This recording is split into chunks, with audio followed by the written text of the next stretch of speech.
What's up? What's up? What's up? This is Malak Malay. It's getting kind of interesting, you know what I mean?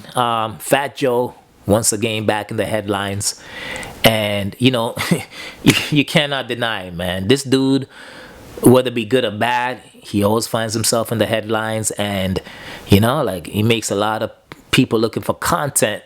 He throws a lot of alley oops for people looking for content. You know what I mean? But this time, um, you know, Cuban Links brought him up, right?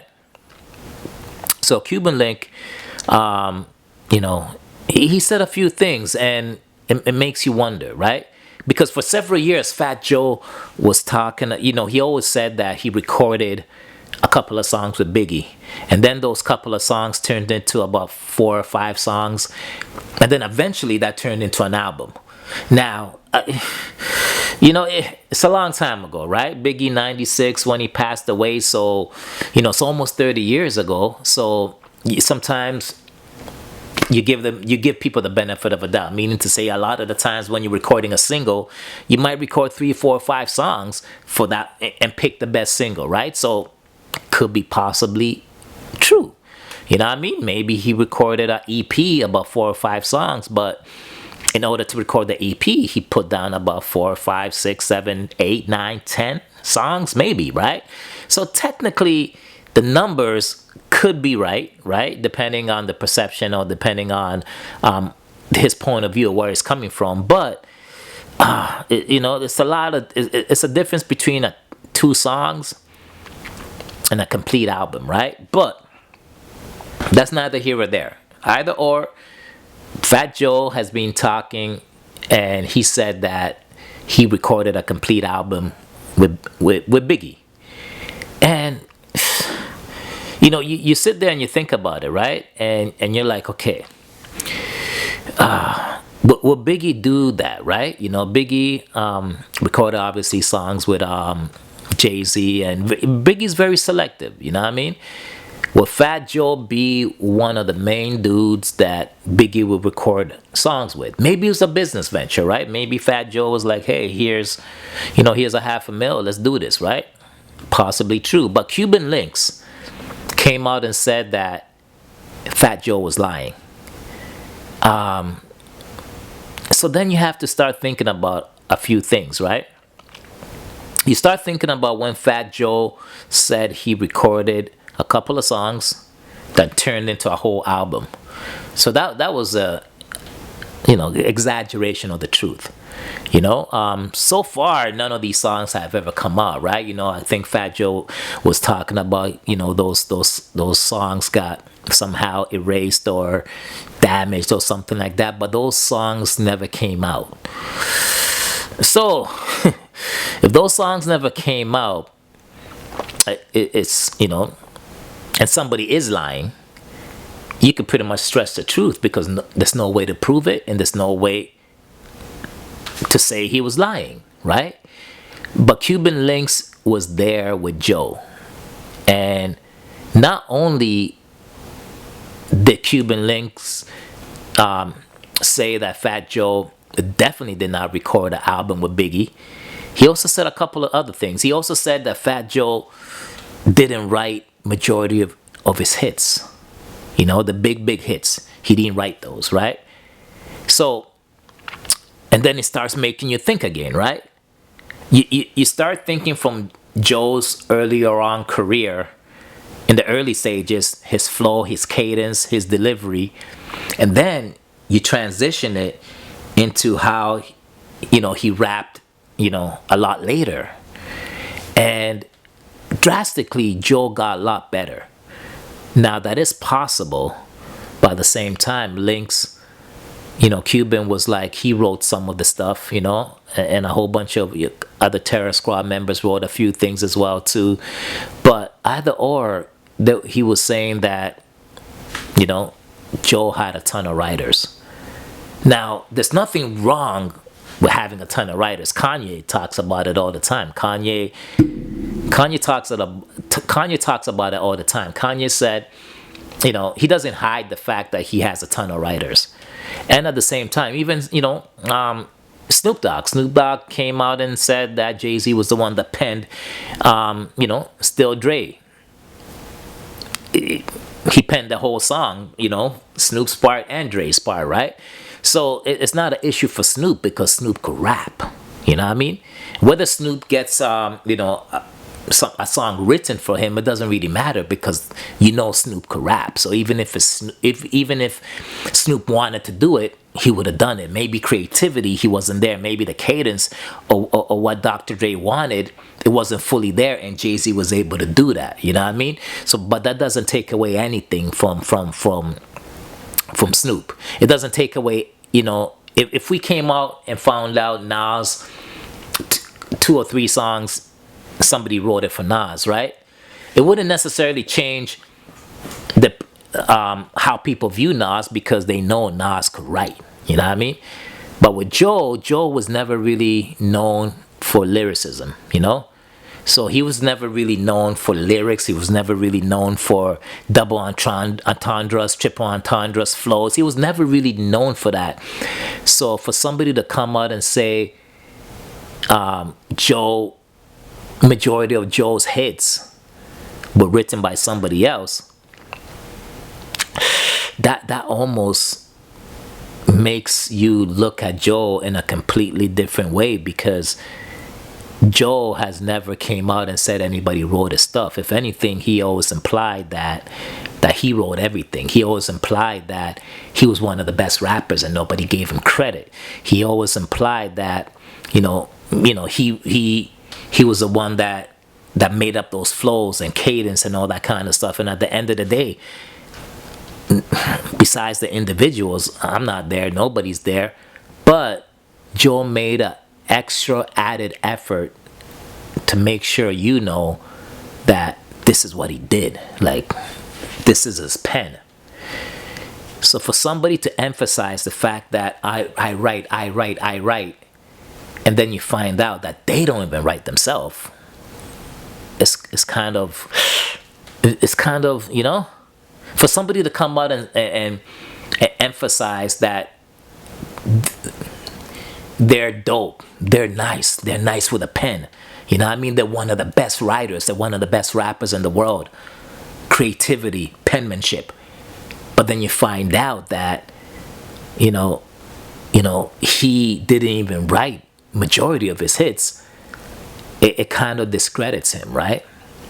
Now, if Joe would have came out from the earlier times and said, yo, I'm not a rapper like Puffy, I don't write rhymes, I write checks, right? If he came out and said that, I don't think anybody would have any issues, because nobody really looked at Joe in like a Nas or Eminem, mentality that these guys are the greatest writers in the world. Nobody ever did that, so nobody will hold him to a certain degree. No one will hold him no one will look at him any ways because he doesn't write, because nobody ever considered him a true writer.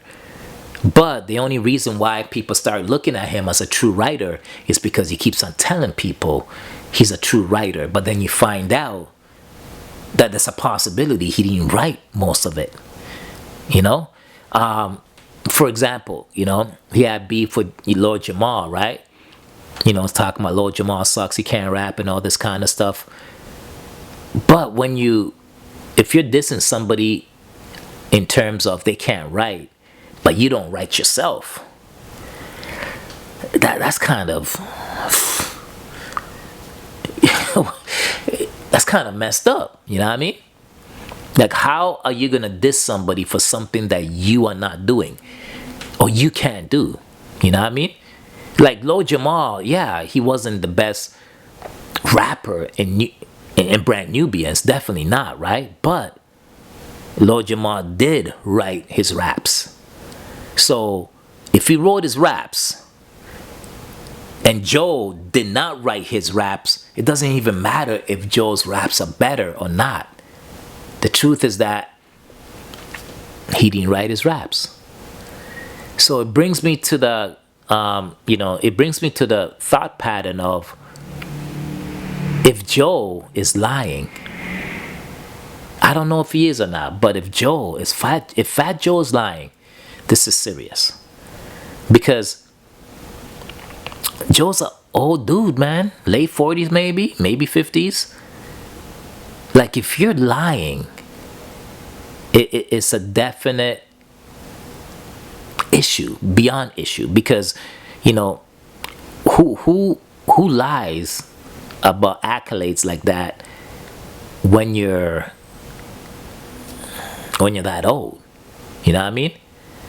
Like, see, here's the thing when it comes to compulsive liars, right?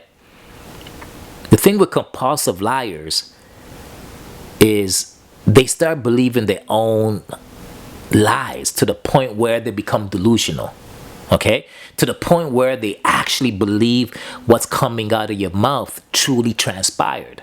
And that's a mental illness to me. It's a mental sickness, because they sincerely in their heart believe that what they're saying is factual.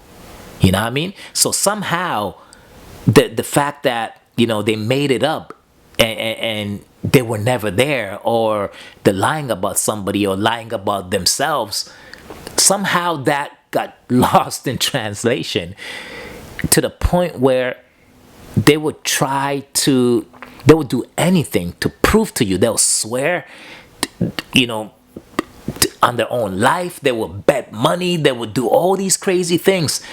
Now I talk about, you know, the truth, and I bring up Fat Joe. And, you know, every single time Fat Joe opens his mouth, you know, the internet calls him Cap Joe. Cap Joe, Cap Joe, Cap Joe.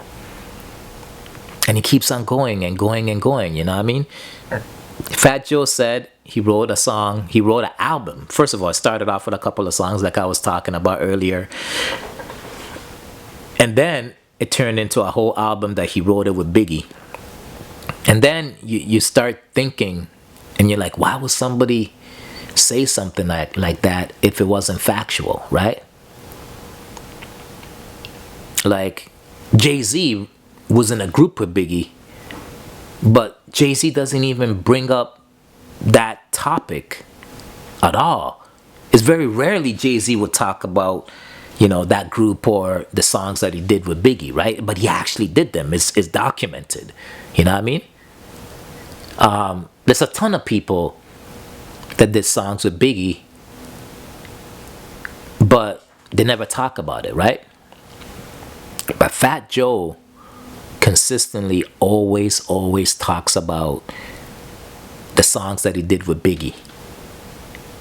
And it's you ask yourself why. Because if that's not factual, if that's a bunch of lies, why would Joe do that? Why would Joe talk about that? You know what I mean? And the truth is that if you're able to somehow put yourself in the same vicinity of arguably the greatest rapper in the world, maybe Joe's thinking, if the greatest rapper in the world did an album with me, especially when I don't think Biggie has done that completely, you know, besides his own crew, right? Little Caesar, whatever, Little Kim maybe, but he hasn't done that outside of his crew to the point of recording a whole album. Then it's almost like you're trying to trick people to make them believe that since Biggie did an album with me, Biggie thinks or thought I was nice, I was a dope rapper. So if Biggie thought that, Fat Joe maybe is trying to convince the world that he is a dope rapper. But let's say it is true. Let's say it is true. Let's say Biggie did do a whole album with him. Let's say Biggie even thought Joe was a dope rapper. Joe gotta still come with receipts. Joe gotta still spit those bars, spit that pen chip, out rap everybody, out metaphor everybody, out triple or quadruple. He has to out metaphor everybody. can't be dropping just one or two double entendres. You gotta go triple and quadruple if you want to be considered the best. You know what I mean? Just because you align yourself with somebody that's great doesn't mean you're great. You still gotta do it. And the proof is your albums. Joe had hits. I don't know if Joe penned those hits, right? Because Cuban Links, Cuban is saying Joe didn't pen those links. Didn't pen those hits. And whenever there's an argument between two individuals that, nobody was there, you start thinking, you start holding everybody accountable to what they said. Cuban Links is a better rapper than Joe. I don't think anybody could argue that. So if Cuban said he wrote some of Joe's stuff, it's believable. You see what I'm saying? If Joe said he wrote some of Cuban stuff, I don't know. That's not so believable, because Joe has multiple albums and he has hits, but I don't think people would say Joe raps better than Cuban. You know what I mean? That wouldn't be factual, right? So I think a lot of individuals that are compulsive liars, they forget the fact that eventually they have to come with receipts. This happened 96, 94. This happened almost 30 years ago. And Joe's still talking about it. And trust me, man, after 30 years, you still got to come with receipts. If you're saying you did an album with Biggie, you got to prove that. You know what I mean? You got to prove it. Somebody was there. I'm sure you were not. If Joe was doing an album with Biggie, the whole world would know. His whole neighborhood would know. Trust me on that, right? So is there anybody else that could vouch for the fact that they were around or they were in that room? Joe's not an engineer. Biggie's not an engineer. So who was the engineer when you're recording these songs? Biggie's not a producer and Joe's not a producer. They don't make beats. So who made the beats? Who was there? If you could bring individuals that were there, you're believable. But if you're just talking, man, like, you're ruining your legacy, man. Nobody would care if you didn't write those songs. Nobody would care. They only care when you say you wrote the songs and you lied. The fact that Kanye West has a bunch of writers, it doesn't take him away from an amazing Hall of Fame GOAT of a rapper. Nobody, he's not out of the equation. People will still always have him up there because he was able to produce amazing music. You know what I mean? He was able to have a set of. He was able to have a collage of albums and songs that were good enough to convince people that he's a major artist, to convince dope rappers to work with him. You know what I mean?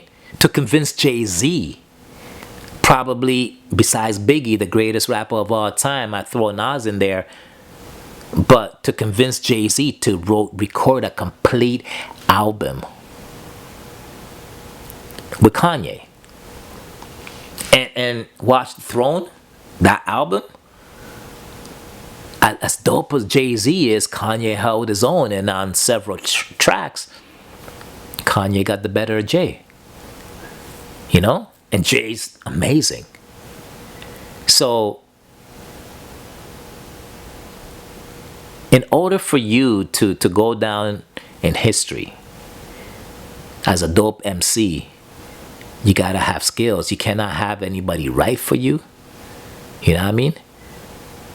In order for you to go down as one of the greatest MCs and one of the greatest writers, you gotta write.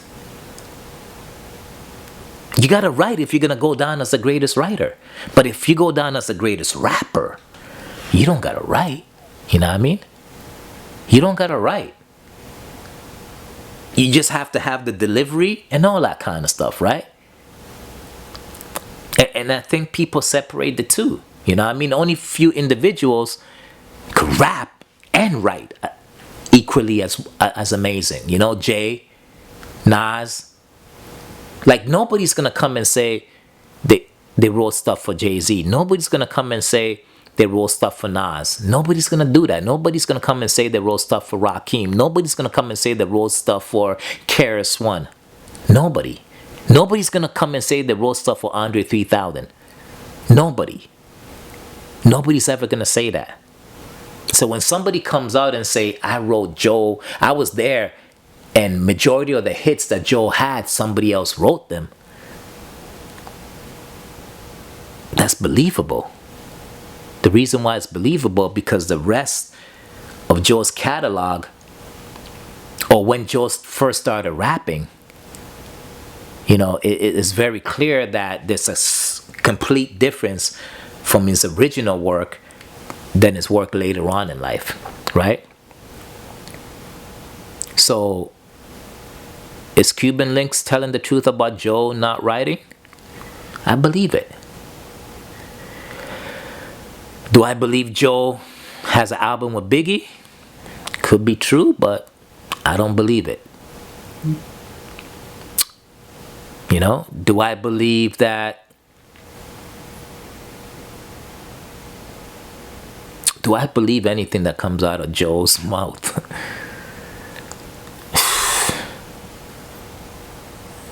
I'm sure he can't. I'm sure he cannot be lying all the time, but here's the thing about credibility. You lie once or twice, and everybody assumes that everything that comes out of your mouth is a lie. You know, it's like crying wolf, right? So a person that's ethical, the person that's believable, the person that stands on his merit, a person that, you know, wants people to respect what comes out of the mouth, is not gonna lie once. That person's not gonna lie at all, because they understand that one single lie could determine the whole legacy or ruin the whole legacy. So Joe, he has a ton of hits, whether he wrote them or whether he did it. Joe is definitely a humongous part of hip-hop culture. But I think he gotta chill, man. Like, he gotta chill when he opens his mouth. He gotta, you know, shy away from the dopamine that he gets when people hold him to a high standard.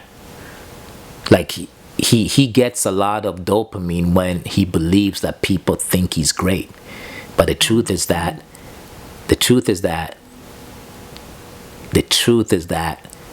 it's only one way to be great.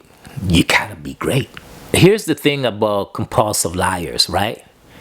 Because with compulsive liars, it's so deadly and it's kind of scary, because you never fully know what's coming out of their mouth. You never really know what they're capable of, because a compulsive liar would lie so much that they're willing to die.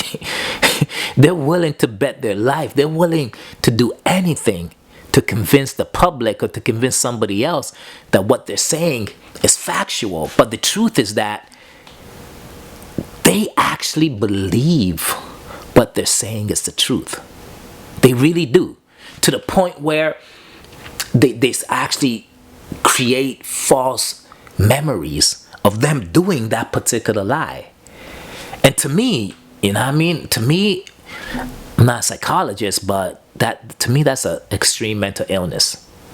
To the point where you're willing to lose friendships. You're willing to lose monetary gains. You're willing to lose your reputation because of something that doesn't even matter. It doesn't even make any sense. Like, people will lie about the dumbest things in the world. You know what I mean? Like, who cares what you did or what kind of accolades you had 10 years ago or 15 years ago? It doesn't matter because you're not doing it now. But a lot of the times people want to portray a particular image in front of the public and not knowing that the public doesn't really care. You know what I mean? And majority of the time, it's kind of hard sometimes to lie so much without people catching on. The only difference is that most people don't got the time, so they don't even address it. They don't even address it. They don't got the time. They know you're talking a bunch of garbage, so they just leave you alone. You know what I mean? Because the truth is that you don't even have to lie. Like, people could look at your life.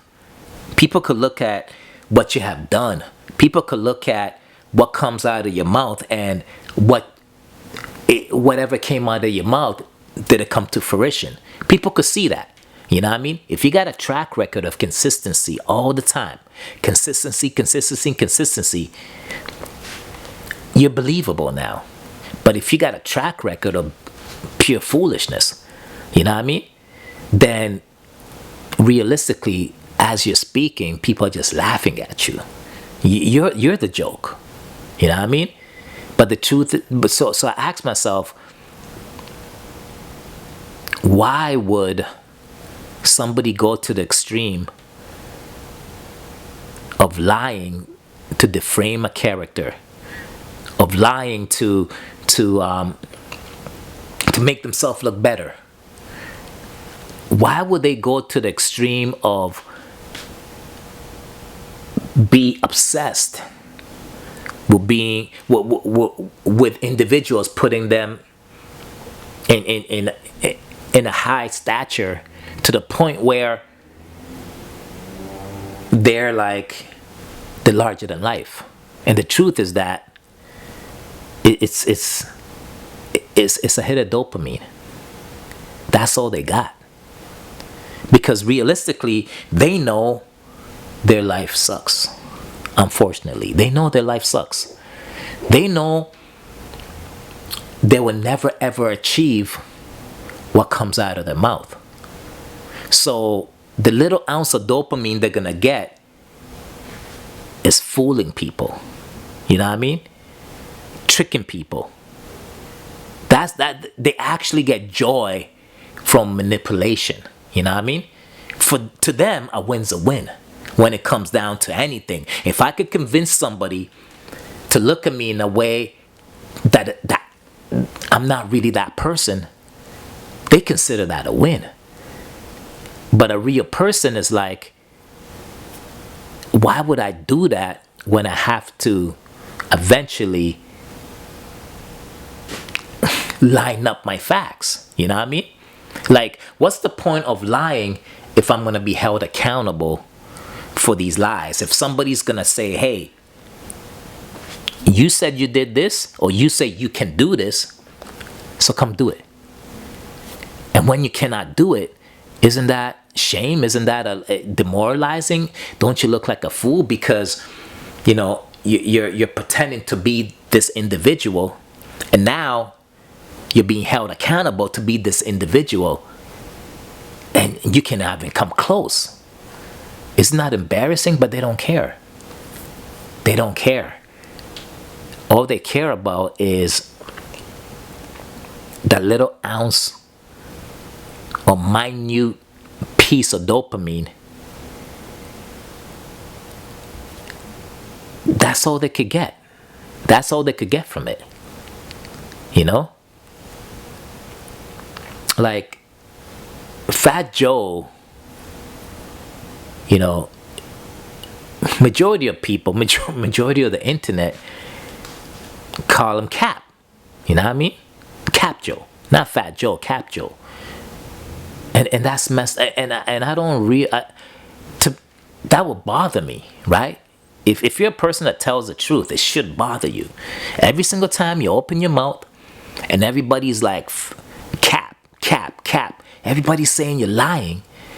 That doesn't affect you. You continue making these outrageous claims. But you don't got no receipts. You know what I mean? Like if I said something and somebody didn't believe me, I'll bring the facts right there. Because you know why? Because it's your reputation that's on the line. You know what I mean? I'll bring the facts. And when I bring the facts, I'm going to say, hey, this is what I said. Here's the proof. And now you have no choice but to say, hey, you know what? Shoot. When that guy opens his mouth, it's facts. But when you don't have any proof, when you keep on opening your mouth and lies keep on coming out, or you fabricate, or you take a little small truth and you blow it out of proportion to the point where, you know, a little tiny truth becomes a big old fat lie. Or they exaggerate the truth. That's another thing. They'll take a little piece of truth and they exaggerate the truth. The truth is that most people do not want to look at themselves in the mirror and say, I failed. Nobody wants that. Most people don't want that. The individuals that make it in life are the ones that look at themselves in the mirror every single day and self-critique themselves. Because when you self-critique yourself, it's way better than anybody else critiquing you, and you're not going to take offense when somebody else critiques you. When somebody else says, hey, you got to do better, you got to do this, you got to do that, you won't take offense to it because you already did it to yourself. You already know what you need to fix. You know what I mean? When American Idol, Canadian Idol came out, and there was a bunch of, men and women, students maybe, the first time they have ever realized or heard the fact that they suck and they cannot sing was on national TV. In front of millions of people. That's the first time they ever heard the words, you suck, you can't sing. To me, you can't have no friends. Your family cannot love you if they hear you every single day. Every single day they see you. They hear you sing, they hear you do this, they hear you do that. And nobody has ever come to you and told you, man, shoot, you ain't good, man. You got to work on this. Or maybe this ain't for you, man. Maybe you're not supposed to be the lead singer. Maybe you're supposed to be the manager. If nobody has ever told you that, you got to get a new set of friends, man. Because it's impossible to move up in life without reality, without you living in reality. You know what I mean? And a lot of the times when we're dealing with the entertainment world, 90% of it's fake. When we're dealing with Hollywood, 90% of it's fake. So if you're fake, you could still get somewhere because it's based on perception. You know what I mean? It's based on perception. It's based on an overinflated ego that you're able to convince people this is who you are. But when the lights are gone, you know what I mean? When the fans are gone, when you're no longer in the headlines, you gotta look at yourself in the mirror and say, I suck. I know a ton of people that have been extremely successful in this world. And every single one of those individuals has always said to themselves, they wake up in the morning and the first thing they say to themselves, what can I improve about myself? What can I improve? You know what I mean? I know a ton of people, extremely intelligent, very bright individuals that have never achieved anything in their life. But the common denominator is they did the opposite. They woke up and said, what can you improve? But they ain't never said, what can I improve? They ain't never look at themselves. And then they surround themselves with a bunch of other individuals that don't have the testicular fortitude to tell them the truth. And once someone else tells them the truth, they eliminate that individual. Or they just find a new set of friends. Or they eliminate that individual. Or they find a new set of friends. Or they start making up lies about that individual, trying to make that individual look like a liar, because the truth is that that individual knows the truth about them, and they're paranoid that one day that individual is going to tell the world that your life is a lie.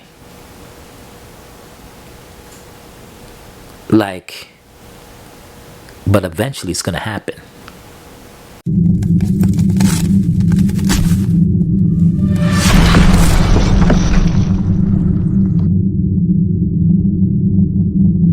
What's up? This is Malachi Malay, and I'd like to introduce to you our main sponsor, Rogers Mobile.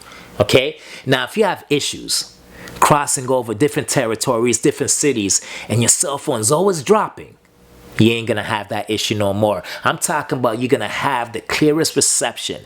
I'm talking about you need high-end, high-speed internet. If you're a gamer, if you're a podcaster, I'm talking about, yo, it doesn't matter what you're doing. You need reliable service.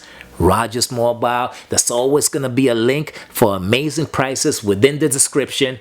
Y'all check it out. Rogers Mobile, baby. Malachi Malay.